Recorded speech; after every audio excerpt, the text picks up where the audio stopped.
Dalam momentum peringatan Hari Anak Nasional, KPAD Sumsel desak pemerintah patuhi hak anak lantaran masih banyaknya persoalan mulai dari perundungan di sekolah, minimnya fasilitas ramah anak, dan lainnya.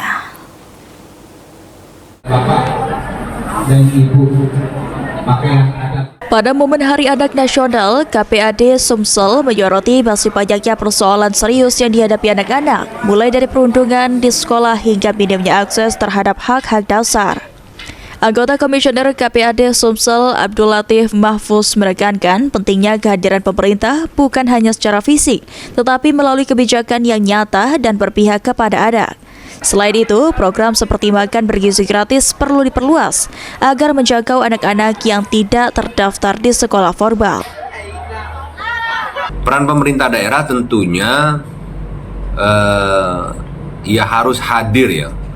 Hadir bukan hanya dalam fisik, tapi juga hadir dalam memberikan kebijakan-kebijakan yang berpihak kepada anak-anak.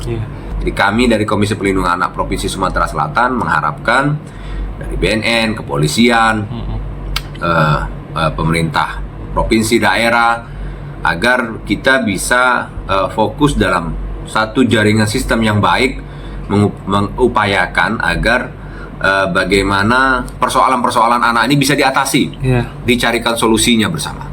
Sementara itu, salah seorang siswa Fuji Nur Hakim menyampaikan harapannya agar anak-anak bisa bebas berkreasi dan mendapatkan hak-haknya secara penuh. Semoga hak terpenuhi, hak anak yang belum terpenuhi.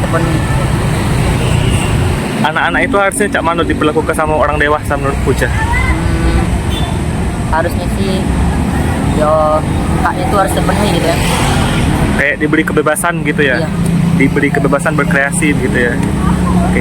Mungkin terakhir, kalau memang nanti Puja misalnya jadi wali kota atau presiden nanti, ada nggak bikin aturan untuk anak-anak ke depan? Ada. Apa kira-kira?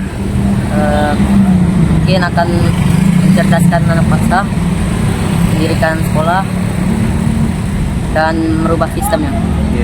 Pada momen Hari Anak Nasional ini, untuk memastikan hak anak terlindungi, pihak KPAD Sumsel terus menggencarkan sosialisasi ke sekolah-sekolah untuk stop bullying. Hafidz Zaidul, PAL